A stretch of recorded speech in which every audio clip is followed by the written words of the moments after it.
હુડા નોટિફિકેશનના વિરોધમાં હિંમતનગરમાં વિશાળ સંખ્યામાં લોકો ઉમટી પડ્યા છે।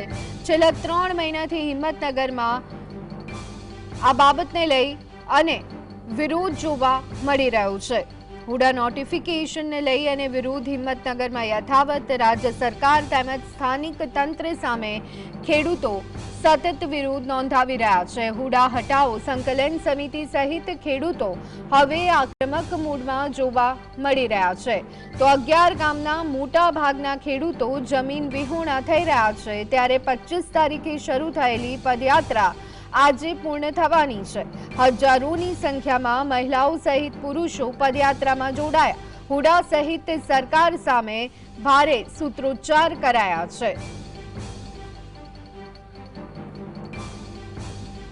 તો આજ અંગે વધુ વિગત મેળવી લઈએ। સંવાદદાતા જુગનુ રૂપાલી અમારી સાથે જોડાઈ ગયા છે। જુગનુ, હિંમતનગરમાં હુડા નોટિફિકેશનનો વિરોધ, મોટી સંખ્યામાં ખેડૂતો એકત્ર થયા છે, શું વિગતો મળી રહી છે?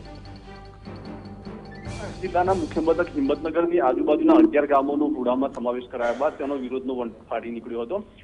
3 મહિના સુધી આ લોકોએ અલગ અલગ પ્રકારના વિરોધ કર્યા હતા, બેસણા યોજ્યા હતા, પદયાત્રાઓ, અને અત્યારે હાલમાં બીજા જે તબક્કાનું આ લોકોએ આંદોલન ચાલુ કર્યું છે તેમાં પદયાત્રા કરવામાં આવી છે।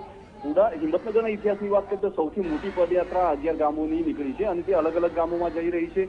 ત્યાં હુડાના થનારા લોકોને જાગૃત કરવામાં આવી રહ્યા છે અને 11 ગામોમાં ફરી અને આજે આ યાત્રા હિંમતનગર ખાતે મોદીપુરા પહોંચી હતી। રાજ્ય સરકાર તેમજ સ્થાનિક તંત્ર સામે ખેડૂતો અત્યારે હાલમાં વિરોધ નોંધાવી રહ્યા છે।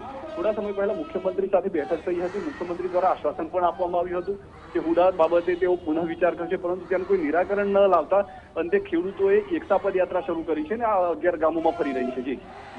જી, આભાર જુગનુ સમગ્ર માહિતી આપવા બદલ।